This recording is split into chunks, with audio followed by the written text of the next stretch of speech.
నమస్తే, welcome to Suman TV. నేను మీ విష్ణు. ప్రస్తుతం మనతో పాటు QPFP అంటే qualified personal finance professional Rajeshwara Reddy గారు ఉన్నారు. సో వారితో మాట్లాడి ఫైనాన్షియల్ ప్లానింగ్కి సంబంధించిన అనేక విషయాలు తెలుసుకుందాం. నమస్కారం రాజేశ్వర రెడ్డి గారు. నమస్కారం అండి. డబ్బు సంపాదించడం, సంపదను సృష్టించడం ఏంటి ఈ రెండింటి మధ్య ఉన్న తేడా? డబ్బు సంపాదించడము, సంపద సృష్టించడం అంటే ఎర్నింగ్ మనీ, క్రియేటింగ్ వెల్త్, ఈ రెండిటికి చాలా తేడా ఉందండి.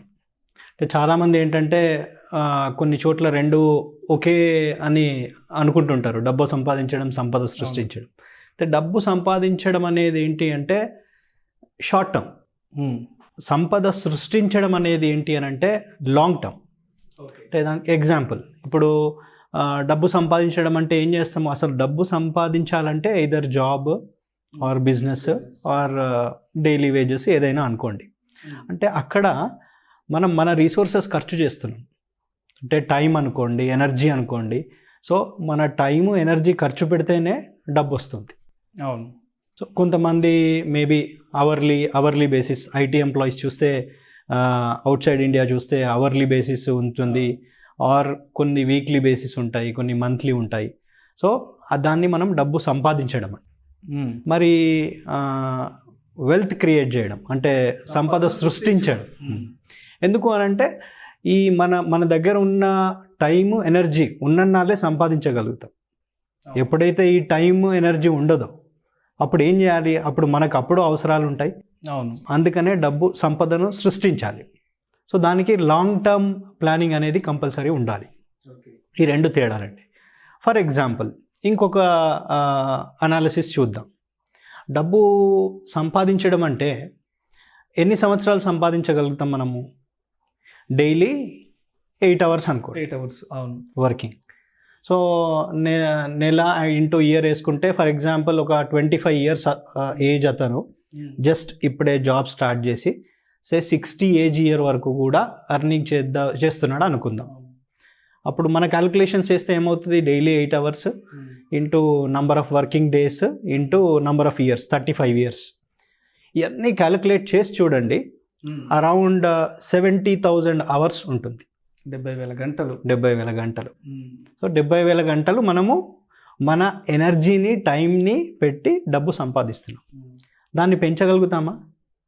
అంటే 60 ఏళ్ళ వరకు సంపాదిస్తూనే ఉంటాం. 70,000 గంటలు వచ్చింది. మేబీ కొంతమందికి 75, కొంతమందికి 80. బట్ ఆ టైంని ఇంక్రీజ్ చేయగలుగుతామా? చేయలేము. సో మనకు ఆ టైం అనేది లిమిటెడ్ ఉంది. బట్ వెల్త్ క్రియేషన్ అంటే సంపద సృష్టించినప్పుడు ఏమవుద్ది అని అంటే మన మనీని జనరేట్ చేస్తుంది. దట్ మీన్స్ అంటే ఫర్ ఎగ్జాంపుల్ నేను ఏదో ఒక బిజినెస్లో ఇన్వెస్ట్ చేశాను. సో ఆ బిజినెస్లో ఇన్వెస్ట్ చేసినప్పుడు ఏమవుతుంది? ఆ బిజినెస్ ప్రొడక్ట్స్ 24 hours ఎవరో ఒకరు ఏదో ఒక టైంలో యూజ్ చేస్తూనే ఉంటారు. అవును. సో అక్కడ నా టైం వెళ్ళట్లేదు. నేను అక్కడ ఇన్వెస్ట్ చేసినప్పుడు నా టైంని స్పెండ్ చేయట్లేదు నేను అక్కడ. సో 24 hours వర్క్ చేస్తుంది కాబట్టి మనీని జనరేట్ చేస్తుంది. Yes, exactly. సో మనం ఏంటంటే ఇది కరెక్ట్గా గుర్తుపెట్టుకోవాలి. మన దగ్గర ఉన్న రీసోర్సెస్ పెట్టినప్పుడే డబ్బు సంపాదించగలుగుతున్నాం. ఎప్పుడైతే ఆ రీసోర్సెస్ అయిపోయాయో డబ్బు సంపాదించడం ఆగిపోతుంది. అందుకనే సంపదను క్రియేట్ చేయాలి. సో లాంగ్ టర్మ్లో క్రియేట్ చేసుకోగలగాలి. అంటే సంపాదించిన దాన్ని రెట్టింపు చేసుకుంటూ ఉంటే వెల్త్ అనేది క్రియేట్ అవుతుంటాయి. సో రెట్టింపు చేసినప్పుడు ఏంటంటే మరి సంపాదించిన దాన్ని ఎలా రెట్టింపు చేయాలి? సెకండ్ క్వశ్చన్, ఎలా రెట్టింపు చేయాలి? ఫర్ ఎగ్జాంపుల్ చూద్దాం. మనం ఒక టోటల్ నేను 25 years to 60 years ఎగ్జాంపుల్ చెప్పాను కదా. ఇందులో డిఫరెంట్ ఫైనాన్షియల్ రెస్పాన్సిబిలిటీస్ వస్తుంటాయి. పిల్లల ఎడ్యుకేషన్ అంటే ఉంటుంది, మ్యారేజ్ ఎక్స్పెన్సెస్ ఉంటుంది, మన రిటైర్మెంట్ ఉంటుంది. ఇవన్నీ ఫర్ ఎగ్జాంపుల్ ఒక 2 crore అనుకుందాం లైఫ్ టైం ఈ రోజు నుంచి అప్పటి వరకు చూస్తే 2 crore అవుతుంది. మరి నేను 2 crore క్రియేట్ చేయాలి అని అంటే ఎంత టైం పడుతుంది? చాలా టైం. ఓన్లీ ఎర్నింగ్ మీద నేను డిపెండ్ అవుతాయి. ఎందుకంటే మనం ఇప్పుడు 70,000 గంటలు అన్నాం. 70,000 గంటలు 2 crores క్రియేట్ చేయాలి. 2 crores-ని 70,000 గంటలతో డివైడ్ చేయండి. చేస్తే 285 rupees per hour. గంటకి గంటకి 285 రూపాయలు సేవ్ చేయాలి, సంపాదించడం కాదు, సేవ్ చేయాలి. సో అంటే 285 ఇంటూ మనం పనిచేసే నెలలో ఈ నంబర్ ఆఫ్ డేస్ వేస్తే రఫ్లీ అరౌండ్ 45,000-50,000 వస్తుంది. అంటే 45,000 to 50,000ని మనం సేవ్ చేయాలి, నేను సంపాదించడం అనట్లేదు. సో అందుకని ఏంటంటున్నానంటే సంపదను క్రియేట్ చేసేటప్పుడు మనము ఈ అర్నింగ్లో నుండి మనీని కొంచెం తీసి పక్కన పెట్టాలి. రైట్. అది పక్కన పెట్టకపోతే వెల్త్ క్రియేట్ అవ్వదు. ఒకటి, డబ్బు సంపాదించడంలో థ్రిల్ ఉంటుందండి. అంటే మనం సంపాదించగానే నెల కాగానే శాలరీ కాగానే అందులో ఒక థ్రిల్ ఉంటుంది. కానీ వెల్త్ క్రియేట్ చేయడంలో థ్రిల్ ఉండదు, బోర్ ఉంటుంది, boring. It's a boring journey. అంటే మనము ఈ 20-25 ఏళ్ళు బోరింగ్గా అంటే ఓపిక్గా ఆగితేనే వెల్త్ క్రియేట్ అవుతుంది. So investment should be A boring subject, A boring journey. So ఆ పేషెన్స్ ఉంటేనే వెల్త్ క్రియేట్ అవుతుంది. ఇప్పుడు మనం ఈ 2 కోట్లు క్రియేట్ చేయాలి అని అంటే, ఫర్ ఎగ్జాంపుల్ 25 ఇయర్స్ అతను 60 ఇయర్స్ వరకు ఆ 2 కోట్లు క్రియేట్ చేయాలి అని అనుకుంటే అట్ ద రేట్ ఆఫ్ 10%, ఒక 10% రిటర్న్ వచ్చేదే అనుకుందాం. ఇవాళ రేపు ఎఫ్డీస్ ఇవన్నీ చూస్తే ఒక 6% వస్తున్నాయి.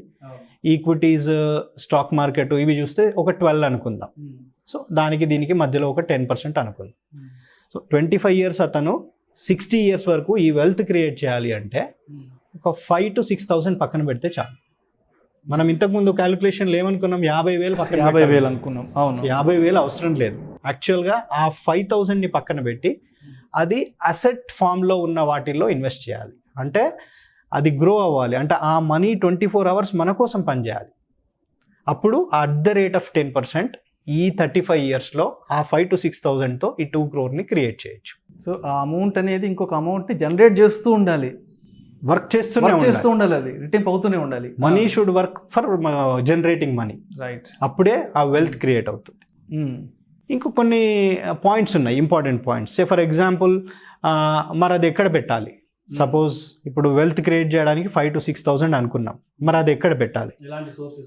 ఎలాంటి సోర్సెస్ ఉన్నాయి? ఇప్పుడు మనకి ఎఫ్డీస్, ఆర్డీస్, పోస్టల్ సేవింగ్స్ ఇవన్నీ ఉన్నాయి. అలాగే mutual funds, stock market, gold, real estate ఇవన్నీ ఉన్నాయి. సో మళ్ళీ ఇక్కడ ఒక చిన్న తేడా ఉంది. ఏంటా తేడా? Stocks, mutual funds, real estate వీటన్నిటిని మనము డబ్బుతో కొన్నప్పుడు అది అసెట్ ఫామ్లో క్రియేట్ అవుతుంది, అసెట్ అయిపోతుంది. అదే ఎఫ్డీస్, ఆర్డీస్ ఇవన్నిట్లో రూపీస్లోనే ఉంటుంది, లిక్విడ్ ఫామ్లో ఉంటుంది, అది రూపీ ఫామ్లో. రైట్. సో ఇక్కడ మీకు ఒక చిన్న ఎగ్జాంపుల్, అంటే ఇదివరకు కూడా ఒకసారి నేను అడిగాను, సేమ్ ఎగ్జాంపుల్ అడుగుతాను. సపోజ్ మీకు ఈరోజు ఒక సే 1,000 రూపీస్ ఇస్తాను. ఒక 20 years బ్యాక్ ఒక 100 రూపీస్ ఇస్తాను. మనం అంటే 20 years బ్యాక్ 2000లో ఉన్నాం అనుకుందాం. మీరు ఏది తీసుకుంటారు? దేనికి ఎక్కువ పవర్ ఉంది? 2000లో ఉన్నప్పుడు ఉన్న 100 రూపీస్ తీసుకుంటారా, ఈరోజు ఇచ్చే 1000 రూపీస్ తీసుకుంటారా? ఈరోజు ఇచ్చేది రెడీమేడ్గా తీసుకుంటాం. పవర్ ఎక్కువ దేనికి ఉంది అంటే, ఫర్ ఎగ్జాంపుల్ మనం 2000లోనే ఉన్నాం. 2000లో మీకు 100 రూపీస్తో ఎక్కువ గ్రాసరీస్ అనుకుందాం వచ్చేవా? ఈరోజు 1000తో ఎక్కువ వస్తున్నాయా? ఒకసారి ఆలోచించండి. అంటే అప్పటి సిచ్యువేషన్స్ దాని తగ్గట్టు కూడా గ్రాసరీ ప్రైస్లో కూడా వేరియేషన్ ఉంది. అప్పుడు 100 రూపీస్, సపోజ్ పెట్రోలే తీసుకుందాం. అప్పుడు 100లో ఎన్ని లీటర్స్ పెట్రోల్ వచ్చేది, ఇప్పుడు 1000లో ఎన్ని లీటర్స్ వస్తుంది? సో అంటే 2000లో ఉన్న 100కి పవర్ ఎక్కువ ఉంది, ఇట్ హ్యాస్ మోర్ పవర్. అవును. ఇప్పుడు అది 10 times పెరిగింది, కానీ దాని పవర్ తగ్గిపోయింది, క్వాలిటీ అనేది తగ్గిపోయింది. అందుకని మనం 2000లో ఉన్న 100 తీసుకుంటాం, ఎందుకంటే ఆ రోజు ఎక్కువ గ్రాసరీస్ వచ్చేవి. ఫర్ ఎగ్జాంపుల్ ఇప్పుడు ఇంకొక క్వశ్చన్ అడుగుతాను. సేమ్ 2000లో మీకు 100 grams గోల్డ్ ఇస్తాను, ఇప్పుడు 1000 grams గోల్డ్ ఇస్తాను. ఏది తీసుకుంటారు? ఏది ఎక్కువ వెయిట్ ఉంటుందో దాన్ని బట్టి. వెయిట్ అప్పుడు 100, ఇప్పుడు 1000 ఉంది, అంటే ఏది తీసుకుంటారు? వెయిట్ ఏది ఎక్కువ ఉందో అదే తీసుకుంటాను. 1000 ఇప్పుడుదే తీసుకుంటాను. సో ఇక్కడ ఒక చిన్న చేంజ్ పాయింట్ అబ్జర్వ్ చేయండి. 2000లో 100 రూపీస్ తీసుకున్నాం, అది 1000 అయినా 1000ని ప్రిఫర్ చేయట్లేదు, ఎందుకంటే 100కి ఎక్కువ పవర్ ఉంది. అవును. గోల్డ్కి వచ్చేసరికి 1000 తీసుకుంటున్నాం. అవును. ఈ 2 సిమిలారిటీస్ మనం ఇన్వెస్ట్ చేసే ఇన్స్ట్రుమెంట్స్లో చూసుకోవాలి. రైట్. ఎందుకంటే ఎఫ్డీస్, ఆర్డీస్, పోస్టలు వీటన్నింటిలో రూపీస్ మనం పెట్టినప్పుడు రూపీస్ ఫామ్లోనే ఉంటుంది. అదే రిటర్న్స్కి ఇక్కడ ఈ అసెట్ ఫామ్లోకి వచ్చేసరికి గోల్డ్ అనుకోండి, రియల్ ఎస్టేట్, గోల్డ్ కొంటే ఏమవుద్ది, మీరు ఇన్వెస్ట్ చేయగానే అది గ్రామ్స్ కింద కన్వర్ట్ అయిపోతుంది. అవును. స్టాక్స్ కొంటే ఏమవుతుంది, నంబర్ ఆఫ్ స్టాక్స్ అయిపోతుంది. మ్యూచువల్ ఫండ్లో ఏమవుతుంది, నంబర్ ఆఫ్ యూనిట్స్ అయిపోతుంది. సో అసెట్లోకి వెళ్తుంది. సో నేను ఈ చెప్పిన 5,000 to 6,000 2 crore క్రియేట్ చేయడానికి మనం అదే ఎఫ్డీలో పెట్టుకుంటూ వెళ్తే దానికి వాల్యూ ఉండదు, తగ్గిపోతుంది. కాబట్టి అసెట్ ఫామ్లో పెట్టుకోవాలి. ఇంకొక పాయింట్, వెల్త్ క్రియేట్ చేయడానికి ఒక పాయింట్ ఏమనుకున్నాం మనము, అసెట్ ఫామ్లో పెట్టాలి. సెకండ్ పాయింట్ ఏంటంటే దాన్ని డైలీ చూడొద్దు. ఇది పెరిగిందా, ఈరోజు ఎంత అదే ధ్యాస మీద ఉండకూడదు. అంటే ఒక గోల్ సెట్ చేసుకోవాలి. ఫర్ ఎగ్జాంపుల్ ఇప్పుడు నేను 25 years నుంచి 60 years అన్నాను. సో ఇన్ని ఇయర్స్ మీరు రెడీ అయినప్పుడు అన్ని ఇయర్స్ మనం ఇన్వెస్ట్మెంట్ చేయాలి. ఎవ్రీ డే దాన్ని చూడడం చేసుకోవద్దు. ఎందుకంటే ఫర్ ఎగ్జాంపుల్ దీనికి చిన్న ఎగ్జాంపుల్ చెప్తాను. మన ఇంట్లో పిల్లలు ఉంటారు, వాళ్ళు చిన్నప్పటి నుంచి 25 ఒక సర్టన్ ఏజ్ వరకు హైట్ పెరుగుతూ ఉంటారు. డైలీ మనం చూడం కదా ఎంత హైట్, ఆర్ సంవత్సరానికి ఒకసారి ఎంత హైట్ అయినది, ఎంత పెరిగాడని చూడం కదా. సిమిలర్లీ మన ఇన్వెస్ట్మెంట్ని కూడా అలాగే ట్రీట్ చేస్తే డెఫినెట్గా రిటర్న్స్ వస్తాయి. ఇన్ బిట్వీన్ ఆ ఫ్లక్చుయేషన్స్కి మనకు ఆ ఇమోషన్స్ని కంట్రోల్ చేసుకోవాలి. ఓకే. Fear, greed. సో ఈ 2-3 పాయింట్స్ ఫాలో అవుతే లాంగ్ టర్మ్లో వెల్త్ని క్రియేట్ చేయొచ్చు. సో డబ్బు సంపాదించడం, వెల్త్ క్రియేట్ చేయడం రెండు కంప్లీట్లీ డిఫరెంట్ థింగ్స్.